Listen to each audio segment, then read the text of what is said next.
ধরুন হামজা সমিত কিউবা সহ অরিজিন সকল প্লেয়ারকে জাতীয় দলে খেলার সকল কার্যক্রম সম্পন্ন এবং তারা আগামী 10 বছর ননস্টপ জাতীয় দলকে সাপোর্ট দিয়ে গেলেন। তারপরে কি শেষ Bangladesh football hype? Prime time শেষ হয়ে গেলে এদের রিপ্লেসমেন্ট কোথায়? এরকম পরিস্থিতি যাতে না আসে সেজন্য কিছু পদক্ষেপ গ্রহণ করা জরুরি।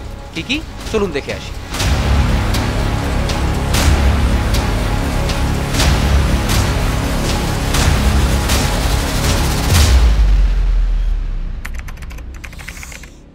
আমাদের প্রিমিয়ার লিগের মান অপ্রিয় হলেও সত্য, এটা আন্তর্জাতিক মানের ধারে কাছেও নাই। উদাহরণ হিসেবে যদি আমি বলি, বাংলাদেশের তরুণ প্রতিভা ফাহমিদুল ইসলাম ইতালির 4র্থ ডিভিশন লিগে খেলে, যেই লিগের মান বাংলাদেশ লিগের থেকে একটু হলেও উন্নত। আর সব থেকে বড় কথা হচ্ছে তাদের দলের ক্লাবগুলোর বয়স ভিত্তিক দল থাকে, আর আমাদের ক্লাবগুলো একে তো ঢাকা কেন্দ্রিক, তারপরে ফলো করতেছে সেই পুরোনো আমলের সনাতনী পদ্ধতি। First of all stop doing this.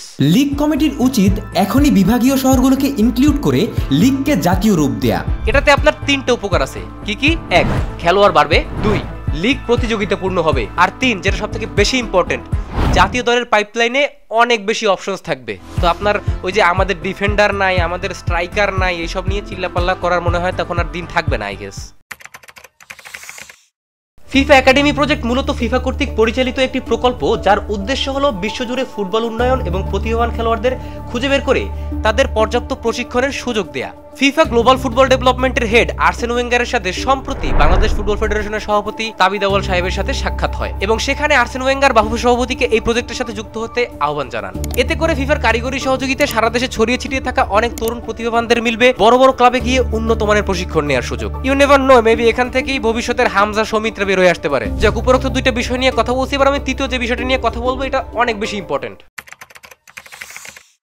একজন তরুণ জাতীয় দলে খেলতে চাইলে কোন খেলাকে বেছে নিবে সেই প্রশ্ন করলে সবাই অনায়াসেই 2 বছর আগে বলতো ক্রিকেট। কারণ ক্রিকেটের ভালো ব্র্যান্ড ইমেজ তৈরি করা হয়েছে, ফুটবলের সেটা নাই। হামজা চৌধুরীর ইনক্লুশনের পরে এখন হাইপ আসতেছে, আর এর আগে ফুটবলে ব্র্যান্ডিং ছিল না, ফুটবল মানুষের দ্বারে দ্বারে পৌঁছাইতে পারে নাই। আমি যদি আমার ব্যক্তিগত ওপিনিয়ন বলি, তাহলে এটা অবশ্যই নেতৃত্বের ব্যর্থতা। এখন যে ফুটবলের হাইপটা আসছে, এটাকে যদি ধরে রাখতে না পারা যায়, তাহলে নতুন খেলোয়াড় আসবে না, সমর্থন আবারও কমবে, আর ফুটবল আবারও সেই অন্ধকার দুনিয়ায় ডুবে যাবে। So this is it for today's video. Stay tune for more videos. Thank you so much.